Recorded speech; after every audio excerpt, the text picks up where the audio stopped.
स्वागत है आप सभी का एक और नए डिबेट वीडियो में। दोस्तों, दिल्ली ब्लास्ट के बाद उत्तर प्रदेश में मदरसों पर एटीएस की जांच चल रही है। इसी पर डिबेट में अमिताभ सर ने समाजवादी प्रवक्ता और मौलाना की जमकर क्लास लगाई है। दोस्तों, वीडियो बहुत ही मज़ेदार है, इसे अंत तक ज़रूर देखें। साथ ही साथ वीडियो को लाइक करें, चैनल को सब्सक्राइब करें और अपने सुझाव कमेंट बॉक्स में अवश्य दें। धन्यवाद। चलिए शुरू करते हैं। पिक्चर चालू करो बे। अभी मजा आएगा ना भिड़ो। मुफ्ती साहब अल-फलाह को सामने रखते हैं। अल-फलाह ने चेहरे पर काली खमल दी। नहीं, उसका मालिक तक जगलर निकला, महाफ्रॉड, जासूस, मामलों में वांछित। और यूनिवर्सिटी टकसाल, आतंकवाद की टकसाल 2008 से ऐसे बहादुर पैदा कर रही थी वो यूनिवर्सिटी जो आत्मघाती बम बन के घूम रहे थे। 2008 के दंगे में एक लड़का जो पकड़ा गया वो इसी यूनिवर्सिटी का था, इंजीनियरिंग डिपार्टमेंट का। और अब बताया जा रहा है 200 से ज्यादा डॉक्टर अल-फलाह के, जो अल-फलाह छोड़कर भाग गए हैं अब लाल किला ब्लास्ट के बाद, वो रडार पर हैं। कितनी बड़ी साजिश हो रही थी। शुक्रिया कि मुझे आपने इस अहम मौजू पर बात करने का मौका दिया और आपने बुलाया।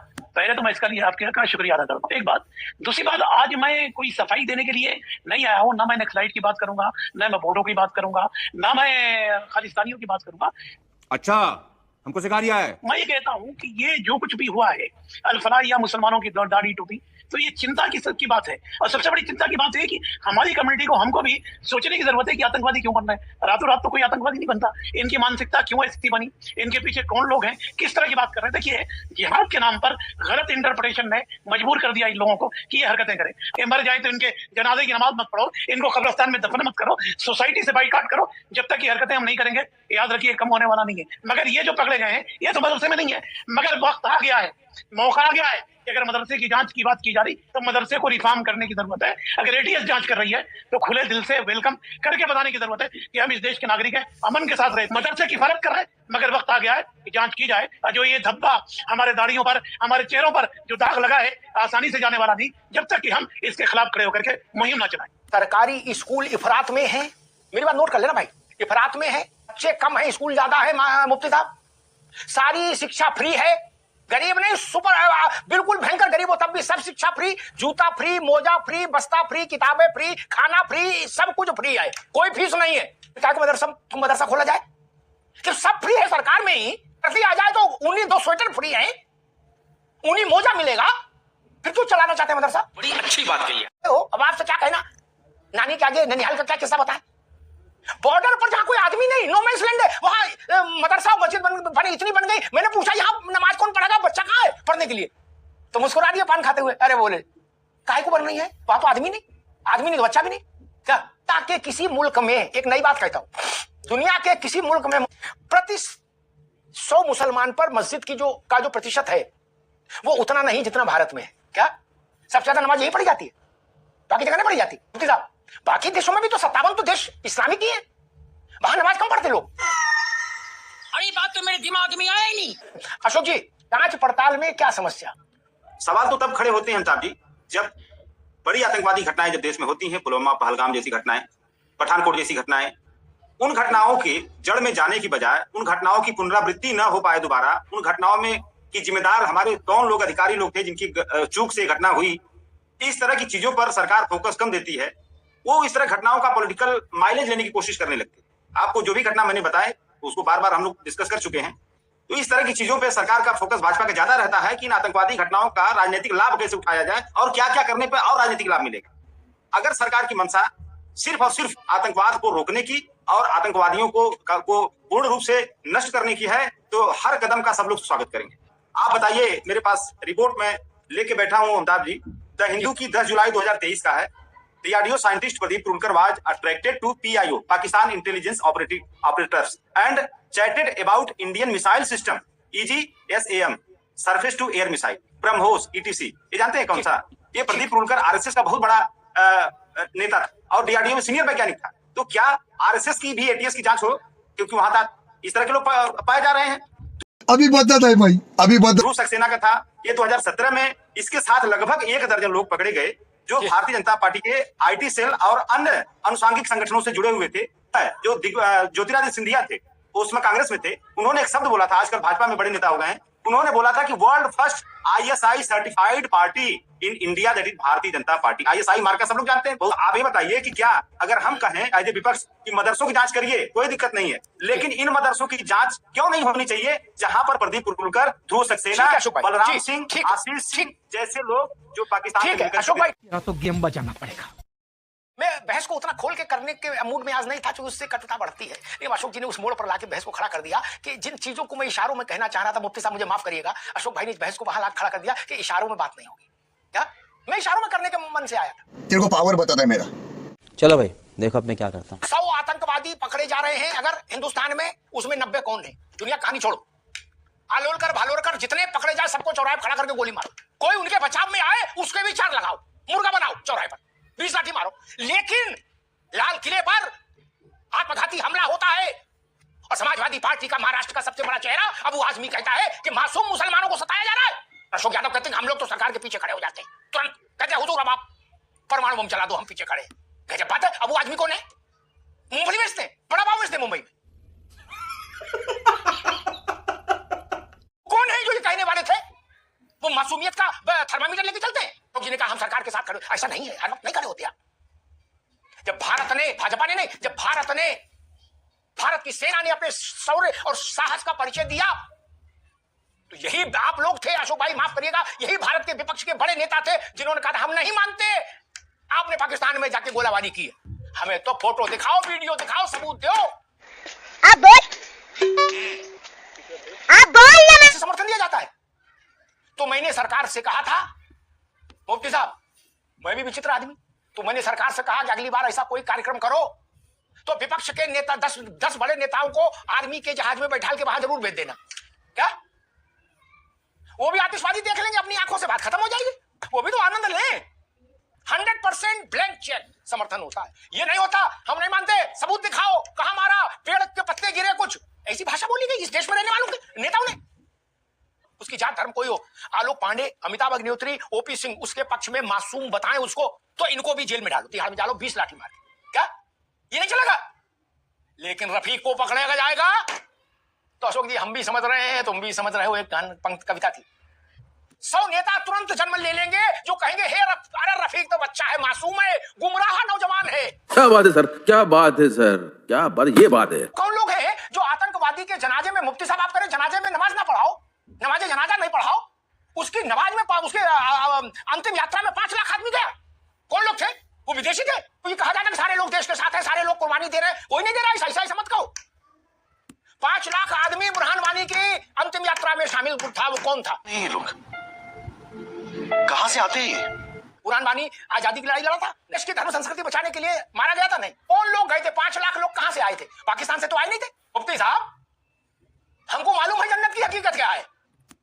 अल फलाह के ये जितने लोग पकड़े गए एक ही धर्म के लोग नहीं है, नहीं है ऐसा।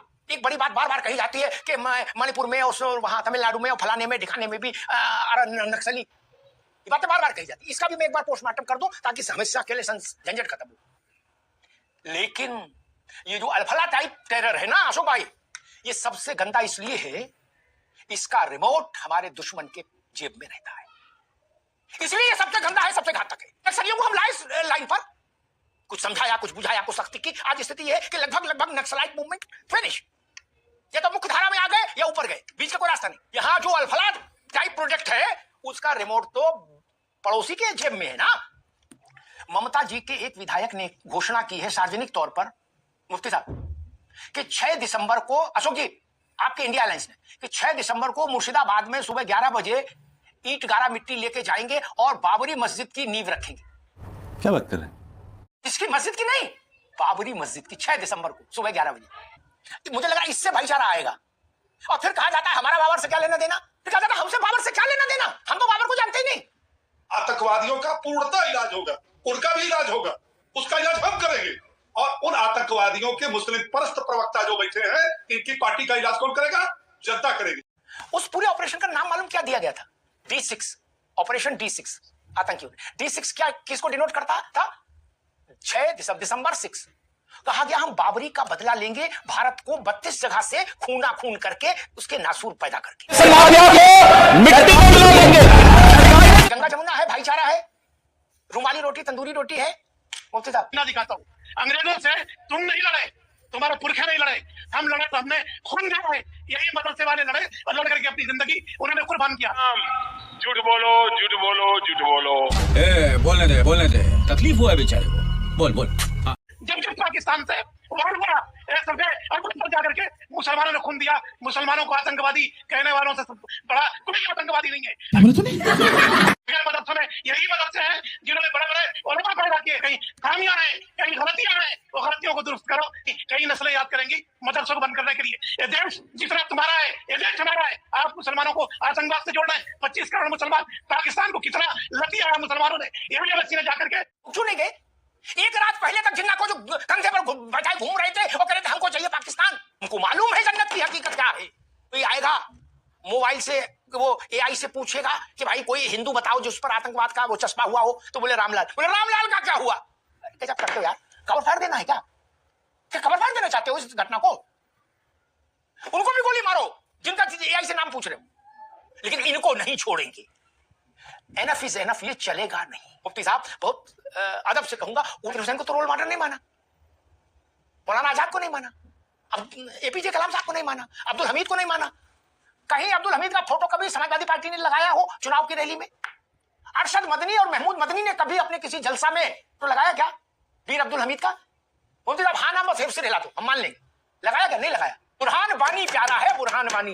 अरे बाप रे, ये तो धोती खोल रहा है। और फिर हमसे कहते हो कि आप अपने हमारी सनद के रूप में अब्दुल हमीद का आई कार्ड रखो। भारत ने उनको शौर्य चक्र बाद में दिया होगा, हमारे भारत की आत्मा ने उनको स्थायी रूप से वीर घोषित कर दिया। वीर अब्दुल हमीद, ये नाम हो गया उनका। नायक बदलिए, आतंकी नायक रहेंगे, चीजें सही नहीं होगी, ये लिख लीजिए। लेकिन वंदे मातरम कहना हो तो बोले इस्लाम के खिलाफ है, हम झुकते नहीं किसी के आगे अल्लाह के अलावा। आप निजामुद्दीन में झुकते हैं, अजमेर शरीफ में झुकते हैं, बरेली में हजरत अली की दरगाह पर झुकते हैं। सही पकड़े हैं। मुसलमानों को आतंकवाद से जोड़ना है। 25 करोड़ मुसलमान, पाकिस्तान को कितना लतिया है मुसलमानों ने। ये वसीले जाकर के दुनिया भर में पाकिस्तान का भाड़ा फोड़ा, पाकिस्तान आतंकवादी देश है। पाकिस्तान को भारत का मुसलमान अपने जूते के बराबर नहीं समझता। यही जिन्ना की तस्वीर है अलीगढ़ मुस्लिम यूनिवर्सिटी से तुम हटा नहीं सके, जिन्ना रोड को खत्म नहीं कर सके, जिन्ना टावर को खत्म नहीं कर सके। आए बात करने के लिए कि मुसलमान आतंकवाद और ट्रायल भी बात करो। कोई मुसलमान आतंकवादियों के सपोर्ट में नहीं है, मगर मुस्लिम परस्त होना, आतंकवादियों की बात करना,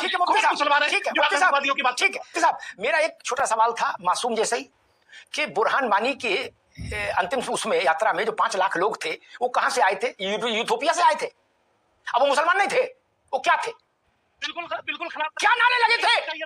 वो 5 लाख लोग कहां से आए और उन 5 लाख पर हम भरोसा कैसे कर ले? मुफ्ती साहब भारत तेरे टुकड़े होंगे का नारा लगा रही थी, हंगामा मच जाता महाराज। अब आप करो गोली मार दो। अच्छा चलो ठीक है, आपकी बात का सम्मान, लेकिन फिर समाजवादी पार्टी को समझाना पड़ेगा मुफ्ती साहब। नहीं मान लीजिए वो भावुक हो गए तब क्या होगा? वो प्रतिनिधिमंडल भेज देंगे तुरंत वहां कि मासूमों के ऊपर गोली चलाई गई। अशोक जी नहीं, इस तरह के लोग ये तुरंत जान जाते हैं, मतलब एनआईए नहीं जान पाती कौन दोषी कौन मासूम। ये लोग जान जाते घटना घटी और तुरंत जान जाएंगे कि मासूम है। 5 लाख लोग इकट्ठा हुए थे और उसमें भाजपा ने आरोप भी लगाया था कि पीडीपी के लोग और न जाने क्या क्या बातें कही थी भाजपा के लोगों ने। लेकिन उसी पीडीपी के साथ भाजपा ने गठबंधन किया, सरकार बनाई। एक बड़े विज्ञापन, कोल्ड ड्रिंक का विज्ञापन आता है कि फला के लिए, थम्सअप के लिए कुछ भी करेगा। तो भाजपा उस विज्ञापन को अडॉप्ट की है कि सत्ता के लिए कुछ भी करेगा। जब कोई सेंसेस बात नहीं, आतंकवादियों का समूह नाश हो जाएगा, तब वो पुलवामा का जब घटना होगा तो कैसे साहब जाएंगे वोट मांगने कि भाइयों बहनों आपका पहला वोट पुलवामा के शहीदों के नाम पर मिल सकता है क्या? जब आतंकवादियों का समूह नाश हो जाएगा तो पहलगाम वाला घटना के बाद भाजपा वो जो कार्टून कैसे बनाएगी कि धर्म पूछ कर मारा, जाति नहीं। तू बचा सातवीं फेल, तू बचा। जब आतंकवादियों का समूह नाश हो जाएगा तो इस तरह की पॉलिटिकल माइलेज कैसे भाजपा को मिले? सर जी लगता तूफान आने वाला है, बड़ा भयंकर तूफान। आतंकी मामले में निरुद्ध दोषी पाए गए एक व्यक्ति को सरकार ने मुआवजा भेजा और मंत्री के हाथ से भेजा। अशोक जी आपकी सरकार गजब बेइज्जती है। हमको यह भी मालूम है कि मुलायम सिंह जी ने कहा था कि इस देश में जितनी समस्याएं, अशोक जी सुनिए, इस देश में जितनी समस्याएं हैं उन सबकी जड़ में कांग्रेस है। क्या इस देश में जितनी समस्याएं हैं सबकी जड़ में कांग्रेस है? उसी कांग्रेस के झंडे के पीछे समाजवादी पार्टी चल रही है कि नहीं चल रही है? तो विवाह फिर तलाक फिर विवाह, ये तो राजनीति का खेल है। देखा आपने लापरवाही का नतीजा है।